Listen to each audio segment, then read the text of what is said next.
এক লোকের গুনাহ, আমল নামার ৯৯টা খাতা শুধু গুনাহ গুনাহ গুনাহ গুনাহ গুনাহ, কিচ্ছু নাই, আর একটা নেকি নাই, তার একটা নেকি নেই। হাসরের ময়দানে আল্লাহ তাআলা এই লোকটাকে ডাক দিবে, ডাক দিয়া কাছে এনে বলবে, আমার বান্দা দেখো তো এগুলো, আতুনকিরু মিন হাযা শাইআন, এখান থেকে কিছু অস্বীকার করো কিনা দেখো, কোন বেশতি কিছু লিখছে কিনা ফেরেশতারা, দেখো তো। ওই লোক বলবে, রব্বুল আলামিন সব আমার, এগুলো সব আমার গুনাহ, অস্বীকার করার কিছু নাই, আমি কিছুই অস্বীকার করছি না মাওলা। ফেরেশতা বেশতি লেখে নাই।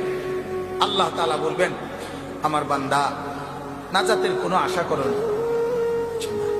কি দিয়ে আশা?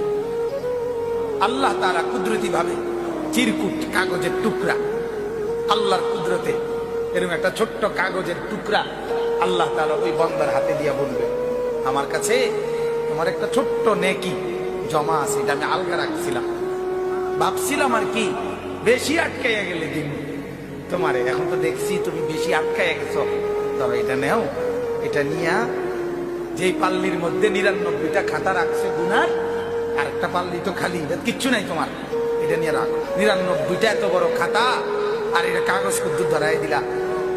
আল্লাহ পাক রব্বুল আলামিন বলবেন, লা তুযলামু শাইআন, আমার বান্দা জুলুম হবে না, জুলুম হবে না, তোমার উপরে অবিচার হবে না, দাও না কিয়া, রাখো না কিয়া।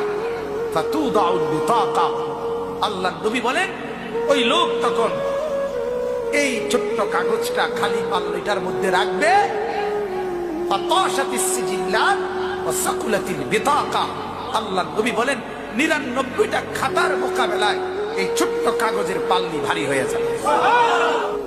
আল্লাহ রাসূল বলে, আমার উম্মত শুনে নাও, সেই কাগজটা হলো লা ইলাহা ইল্লাল্লাহ, ঈমান। তোমার ঈমান, তোমার ঈমান, তোমার কালেমা, তোমার লা ইলাহা ইল্লাল্লাহ